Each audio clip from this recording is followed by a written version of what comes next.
This one I bought was a rougher neighborhood. So I need somebody strong. And she's willing to go out and say, hey, you're dumping garbage in this bin, and she fights for it. Like, she'll fight for me. She'll do all the painting. What is up, you guys? Matt McKeever here, coming from sunny Miami, and the reason I'm in Miami is, well, we just wrapped up at GrowthCon, Grant Cardone's 10X event, and so it's really got me thinking about 10Xing my real estate portfolio, 10Xing the number of units I own, and one of the biggest problems with doing that is management. So in today's video with Kasey Wong, he's going to break down for us exactly how he manages his properties, how he gets live-in supers, and how you guys should identify the live-in super that you need as well. I know it's something I've struggled with so much, so if you get value from today's video, smash that like button. If you're new to my channel, hit the subscribe button. Otherwise, jump in the comment section, leave a question for Kasey. Next time I meet up with him, I'll be sure to ask him. Otherwise, let's just get into that video. Okay, let's go. This is my management office, and usually I have a lockbox and a little drop box here. So people want to drop off their checks. It's easy for them, right? Just keep it simple for the tenants. It's not rocket science, right? Oh, it's open. Okay. So this is what I do this is a vacant unit that just became available. I don't do much. What I do is that I always do the floors. Baseboards, I'll get done if need be. I repaint it. So Tammy, you saw, she's the super. She'll do all the painting. And the painting is about $350 for one bedroom, and $450 for two bedroom, excuse me. And she gets all that. I pay for all the material, and I pay for the labor. It's cheap. It's $350, but she only spends a day or 2 days just to paint it all, right? So, you know, $350 is not bad, right? Plus she gets all the cleaning. She gets $200 for cleaning per month. Any type of other work, let's say, whatever, a tenant, she has to mop the floor because somebody spilled Coke. So that's $20 straight off the bat. Like, I always pay them properly. I don't gouge them. Here's $20, right, per hour. So if she has to open the door for a plumber to get into a unit, it's $20 an hour. If she only spent 5 minutes, it's $20. If I call at 2 o'clock in the morning, say, Tammy, can you get up please, and because I have a leak, $20 an hour. All right. So I don't gouge them on that. Any tips on how to find a Tammy? Like, how do you identify the person that's the right tenant? So what I do is that I go through the building when I'm pre-purchase. Okay, I take a look at the units. I actually take a look at who has the nicest unit, and then I ask them. I start write it down. I say, okay, there's 4 units. That looks pretty nice, and they're usually home. So pick the best one. This one I bought was a rougher neighborhood, or the building was a little bit rougher. So I need somebody strong. And she's willing to go out and say, hey, you're dumping garbage in this bin, and she fights for it. Like, she'll fight for me, right? So I wanted somebody strong. It's not a gender thing. It's not like, well, it has to be a guy, it has to be a girl. But I tell her, you know, because you're a lady, be careful, okay? Make sure that, you know, tenant walks in first, you're behind them, you have your phone out, so on and so forth, right? So I teach them that as well. What else? So I take the best one, and then I ask them, these are my fees. It's $200 a month for cleaning, and then they get anything else above that. They always get the the jobs first. So it's the painting, it's the cleaning. If they want to do any kind of small renovations, if she's capable of it, like changing doorknobs, she can get it. She can do it. If she can do it, she can get that. Something easy. She'll get. So let's go in. So again, don't over renovate. So take a look at, we're talking about specifically property management, analyzing the property. So the rent here for one bedroom when I first purchased it was about $800 for one bedroom, $900 for a 2-bedroom. So that $800 can jump to about $1,100 now. So I have $300 of increase in rent, times that by 24 months. All right, so that's about $7,200. That is my budget. All right, it seems tight, but it's doable. So what I do is that I change the countertops. I usually change a sink, single handle lever, kitchen cabinets. I'll keep the same. I change the knobs and repaint it. And that's it. The best used appliances I can get. That's what it is. $250 for a fridge, $175 for a stove, right? Floors that get changed, these are vinyl floors. We used to put laminate. That's when I first started. Now it's complete vinyl. You can soak it, it gets wet. I do a glue down process. They can get a heat gun, they heat it, and they take it out. No clips, right? Easier for me. Painting's already done. The same thing with the washing. Sometimes usually I'll change the toilets. It's let's say $200 for a new toilet. Get it changed. You can see it's the bathroom is older countertops, right? I can leave that. If it looks good, I'll leave it, all right? So you have to take a look at what you can spend, just don't overspend. What I mean by overspend as well as this, is that you're gonna look at your competition. You buy a McDonald's franchise, you're gonna look at Burger King, you're gonna try Burger King, you're gonna try Five Guys, you're gonna try whatever. You're gonna take a look at what you're buying into. If I'm buying this, I have to take a look at my competition. So I actually put on my baseball hat, walk around, become a renter, and take a look at your competition. If your competition is doing vinyl floors, doing exactly the same, I'm just gonna do exactly the same. Maybe it's slightly better. I might change the light fixtures, I might paint it better, right? But you're just doing slightly better. Don't go overboard. If you wanna go overboard, your rent has to justify. That's for the bigger players, they do that, right? If you wanna spend your money on granite countertops, sure, go ahead, you're not gonna hurt my feelings. But make sure that you're within that market, because if you can't recoup it, it makes no sense. Right? Here's the bedroom, right? It's not huge, but what I'm looking at is 11 by 10. So I'm from corner to corner, right?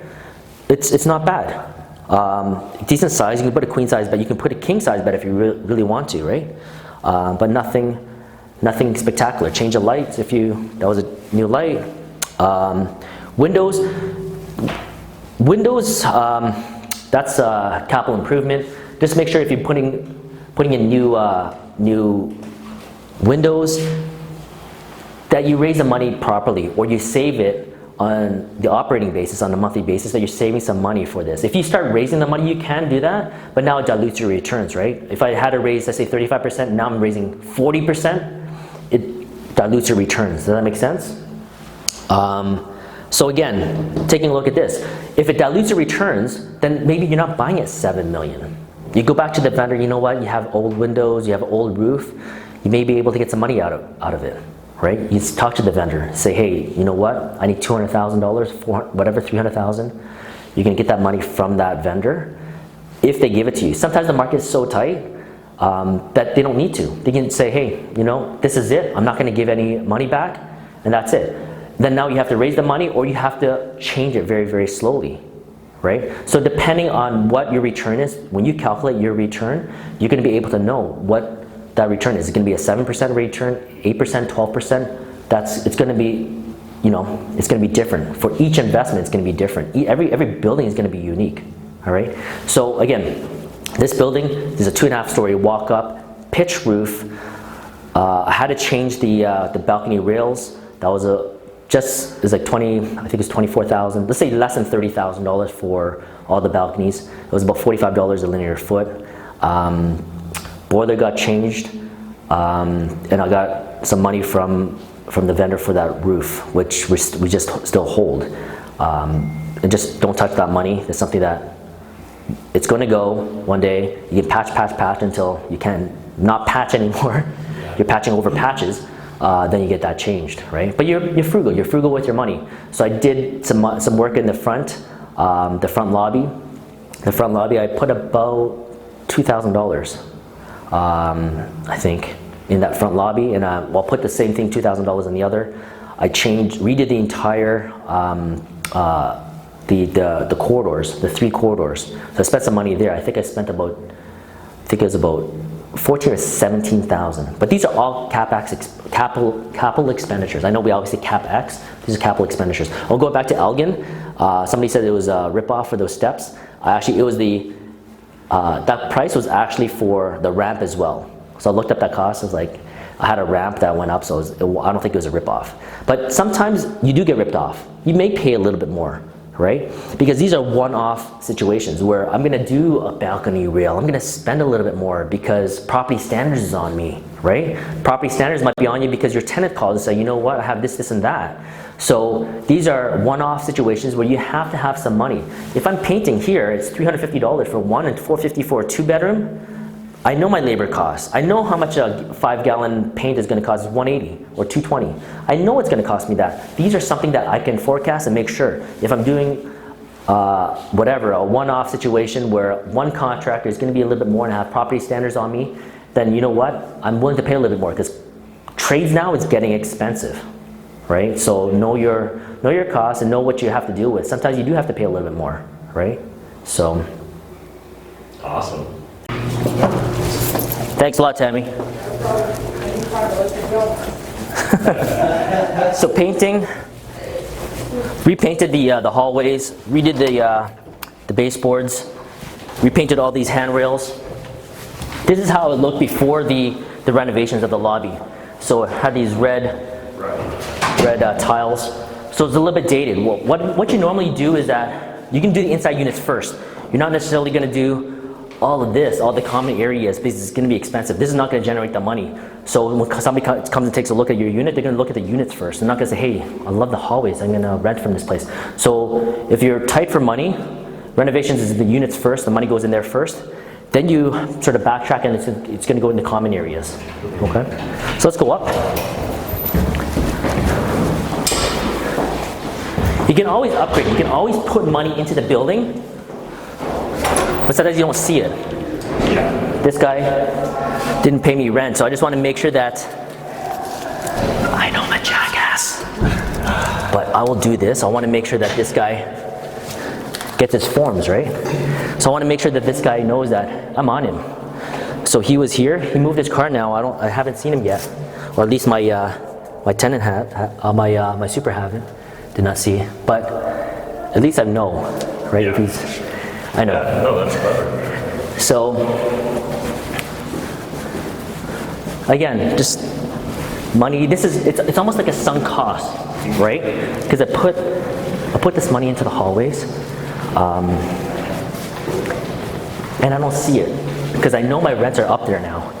So $1,100 and $1,200 for the 1 and the 2 bedrooms, right? And this is it. The parking is $30. So what I did was, Elgin, I'm actually raising it to about $50 per month. So this one is $30. This is a family neighborhood, right? You can't jack it up that much. Some of the students you can. I read this comment and she goes out, hey, I'll never, it's like $30, what are you doing? It's like, but the thing is that at Elgin, I have to redo that driveway. And it's $4, approximately $4 a square foot. Again, take a look at your prices, get a contractor to get you some quote. There's $50,000 in asphalt that I have to put down. That's sunk. So who's going to pay for that? I have to pay for that, right? They're using, these students, yeah, they're students, but mommy and daddy, they were like pharmacists, teachers, doctors, lawyers. Mommy and daddy can pay that $30 or $40 or $50. So you got to be, so for your listeners, for your viewers, they can do whatever they want. They're not gonna hurt my feelings. If they want to charge $30 or $20 and help supplement these students, by all means, she's rich, she can do that. I don't want to be like that. I can get that money, I can donate that money to local charity or whatever, right? Right? That person who's going to university, mommy and daddy's paying for it, they're not on OSAP, or I don't know what their story is, right? But they can afford it. I paid for it. Like, I had to do what I had to do to get by, to go to school, to pay for my tuition. I'm sure that $20 extra from 30 to 50 is not going to hurt them. That's my 2 cents. These are coded entries, so I always put coded entries. I always put my little posted board here, so people get information for the building. They can get in through here, and that's it. Landscapers, snow removal, I always outsource that. They have to have their own insurance, liability insurance. Cameras throughout, so crisscrosses, right? So you don't have a dead spot. The look of the building, so you just take a look at it, it just has to look pleasing. If I'll get Tammy to clean that, but it doesn't look that bad. When you're looking at a building like this, it goes, this is all the balconies. It looks fairly clean, right? But this is not on the, I guess on the driveway area. It's not the front of the building, right? So you can see it looks decent for an apartment building. Here's the parking lot area. Again, very, very simple. Get my contractors to do the snow removal. We have this is in Canada here, so it gets cold, and it's actually quite balmy here. It's -1. This weekend is supposed to be -30. But your snow removal company, you pay them, make sure you have a good snow contract.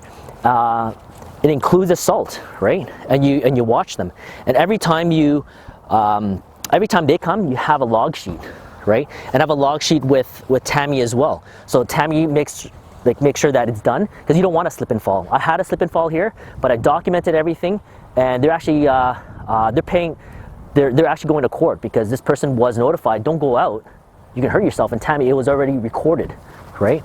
And we saw that. So again, roof is fine. Tar and gravel. I changed the mansard roof, balcony rails, and right beside the sliding door, going out to the balcony, I put those sidings on too. That was about 7,000, I think, 5,000 or 7,000. It's just hard to get to for all the way around. But those are one-off projects, right? It will be expensive, but something that needs to be done. Something very simple. The brick is good. The downspouts, just push them away. I just extended those, and that's about it. It's a big piece of land right here. It goes all the way to the corner. I have half of that, and I actually asked the other owner right there in that building. He's the owner that did my rails. So he owns that. I think it's a 20-unit building, but I asked if he wanted to sell that. 20 units. I actually gave him an offer, $120 per unit, whatever that price is. But you know, you always ask, right? This whole area is a lot of multifamily. You can see on the other side it's hilltop. You can ask. You just walk around and say, hey, owner, these are small mom and pop owners. They're not the high-end cap REITs out here, Skyline. There are some Skyline-owned properties, but usually they bought it way back, and they're not looking for these. It's not scalable for them. What are some of your strategies for getting in contact with these owners? It's usually my agent. My agent will send these out. Really, it's just the mail. They'll mail it out. I use Kyle Church here. So Kyle, you know, he's probably done it a while. I actually saw it in my my mailbox. So when I owned that 10-unit chapel, I saw his flyers. I didn't use him at the beginning is because one of the properties that he showed me, I put in an offer. I went through an inspection. There was a swimming pool in the basement. Like it was, yeah. When they built it, they knew that the foundation wasn't good, and I thought, because I had lost $1,600 on the inspection, so I was like, okay, shoot, I'm never using Kyle again. But you know what? He's actually good. He hustles. He's a young fella from, I think, Royal LePage, and he helped me get these properties. So the 65 units, and he sold my 10-plex. So I have a good relationship. At the beginning, you know, I thought ill of him. He didn't know that. But then things work out, right? Honestly, in this multifamily sort of space, it's very small. It's very small. So let's move on. Let's move on to the last building. Perfect. All right, Kasey dropped some more knowledge bombs. If you guys enjoyed this video, smash that like button, hit the subscribe button if you're new to my channel. But otherwise, I just kind of want to share with you my perspective. So, you know, I've been slowly growing and scaling my portfolio over the last few years. I've definitely made a lot of mistakes, and I kind of wish I had this advice from Kasey a long time ago. It would have saved me a lot of headaches. When I got my first parcel of properties that had 20 units, that was really when I started to scale the number of units, the number of tenants I had. I made some mistakes doing it. I took the first eager candidate for a live-in super rather than using Kasey's tips about checking out the cleanliness of their apartment, understanding how often they're around the property, and just really getting a feel for whether they care for the property and the neighborhood. Man, I wish I had that knowledge, that advice back then. It would save me so many headaches. But another thing that I just really wanted to highlight, Kasey's still doing the high-level property management. And what I mean by that is he's still taking care of evictions. He's still filling the units. Sure, he has his live-in super do the showings. She'll show the units for him, but he's still very focused on ensuring that he gets the right candidates into his apartment, because that's That's one of the biggest mistakes we all make as landlords. It's something I've done far too often, and it's something that I allowed my live-in supers to do way too often as well. And it costs you a lot of time, a lot of money, and just an insane amount of stress and hassle is added onto your life because of those mistakes. So again, I just want to thank Kasey so much for all the advice he's given me. It's definitely going to help me scale my business in 2019. And if you guys are open to scale your business, if you got any questions for Kasey, jump in that comment section and share your perspective or ask away. Next time I meet up with Kasey, I'll be sure to ask the man himself your questions. I know you guys are loving these videos with Kasey. I appreciate all the feedback, all the support. Be sure to check out my other videos as well. You can kind of follow my entire journey as I grow as an investor. I hope it provides some value to you guys. Otherwise, until next time, remember, making money is a team sport. There's more than enough money in this world for us to all make it, but if you're not saving it, I mean, like, what's the point? Thanks, guys. Bye.